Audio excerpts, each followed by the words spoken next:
Vote से नेता तैयार होगा। सुबह उठते कहीं बम की धमकी मिलती, कहीं दंगे की। ये अमृत काल है सर, यह धमकी काल है कि भारत में आज भी घोड़ी चढ़ने पर होती है। सर क्या दलितों को यहाँ भी बोलने का नहीं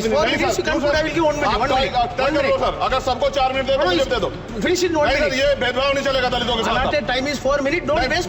भाई सर आप चेक करो, अगर सबको 4 मिनट दिए तो आप मना करो, मैं बंद कर देता हूँ इसको। क्या दलितों को सबसे आखिरी में नंबर मिलेगा, बोलने का मौका मिलेगा? क्या मजाक कर रहे हैं सर आप? नो, ये all independent people are having only 4 minutes. You take sir independent में अपनी पार्टी का मेंबर हूँ सर, और जीत के आया हूँ सर, किसी की दया में नहीं आया। मूछे रखने पर हत्या होती है, महिलाओं पे, छोटे मासूम बच्चों पर रेप हिंसा होती है। एनसीआरबी का डाटा देकर डर लगेगा।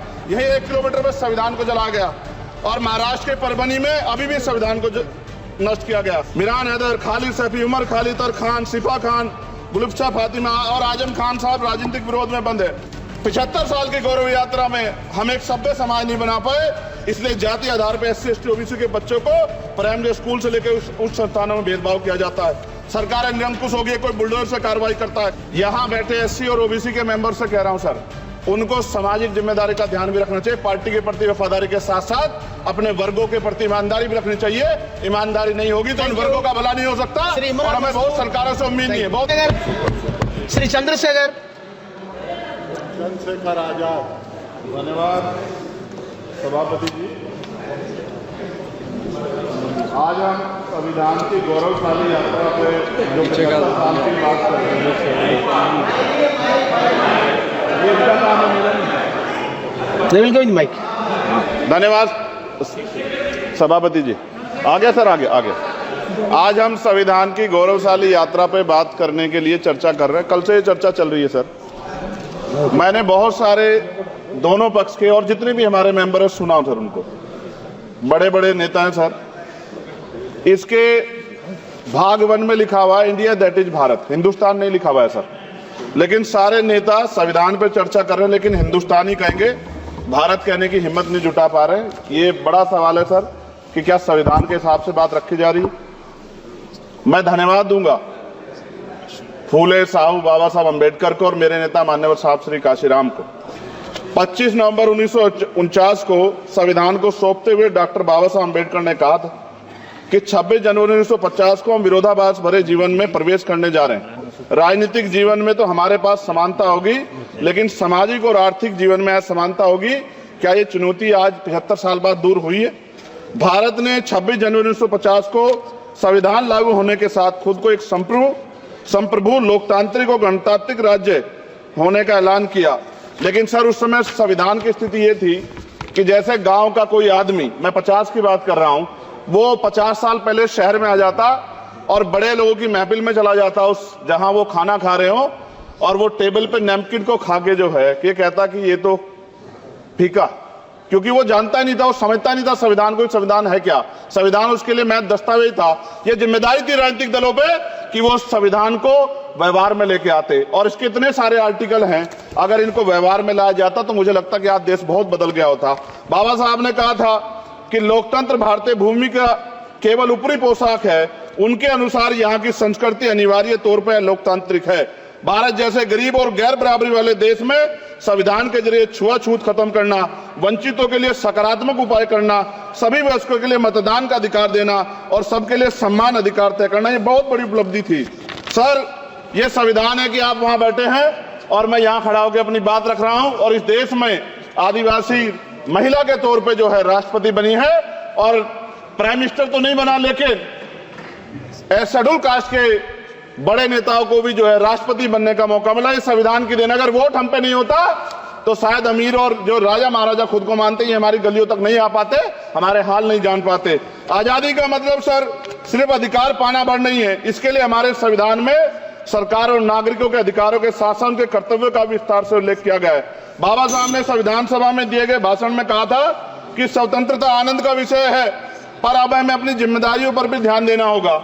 संविधान ने सुनिश्चित किया कि रानी के पेट से राजा जन्म नहीं लेगा, वोट से नेता तैयार होगा। आर्थिक बराबरी के लिए सरकार क्या कर रही है? गरीब और गरीब हो रहा है, अमीर और अमीर हो रहा है। सुबह उठते कहीं बम की धमकी मिलती, कहीं दंगे की। ये अमृत काल है सर, यह धमकी काल है। कितना बढ़ रहा है आर्टिकल 15 सर। भारत में आज भी घोड़ी चढ़ने पर होती है। Please sir conclude. क्या दलितों को यहाँ भी 4 बोलने की minutes. इजाजत 4 नहीं? minutes to नहीं, conclude. I will give 1 minute. आप 1 minute. तय 1 करो minute. सर, अगर सबको 4 मिनट दे तो मुझे दे दो। Finish in 1 नहीं सर, minute. ये भेदभाव नहीं चलेगा दलितों के साथ। Allotted time is 4 minutes. Don't waste. भाई भाई सर, Take 1 आप तय minute. करो, अगर सबको 4 मिनट दिए तो Take 1 minute. आप मना करो, मैं बंद कर देता हूँ इसको। क्या दलितों को सबसे आखिरी में नंबर मिलेगा और बोलने का मौका All मिलेगा? individuals are having क्या मजाक कर रहे हैं सर आप? No, no. All independent people are having only 4 minutes. You take. Sir 1 minute. Independent में अपनी पार्टी का मेंबर हूँ सर, और जीत के आया हूँ सर, किसी के दया में नहीं आया। Take 1 minute and finish. Sir कल भी बोले तो एक दलीय पार्टी के लोग, आप मौका दो सर।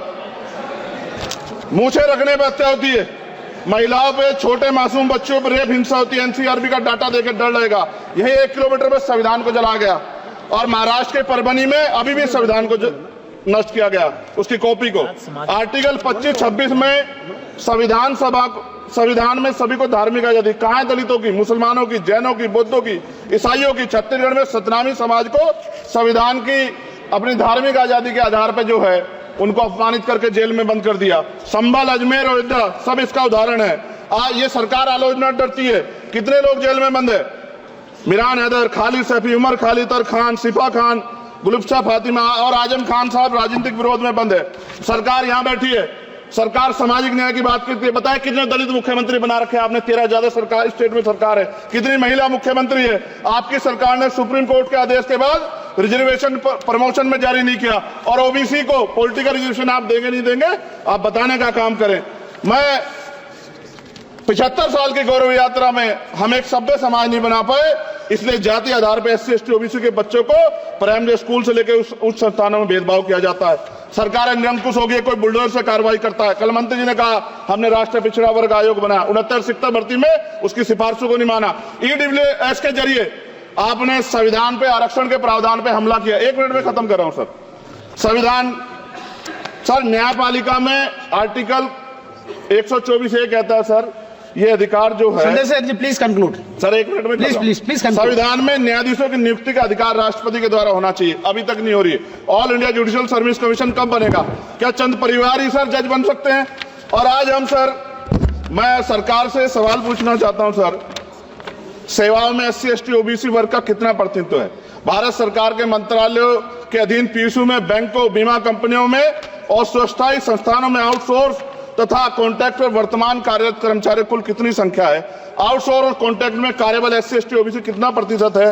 निजी क्षेत्रों में कार्यरत कर्मचारी, उनके SC ST OBC की वर्ग लाभ। सर खत्म कर, लास्ट पॉइंट सर, मैं फिर स्पष्ट तौर पर कह रहा हूं सर, यहां बैठे SC और OBC के मेंबर से कह रहा हूं सर, उनको सामाजिक जिम्मेदारी का ध्यान भी रखना चाहिए। पार्टी के प्रति वफादारी के साथ साथ अपने वर्गों के प्रति ईमानदारी भी रखनी चाहिए।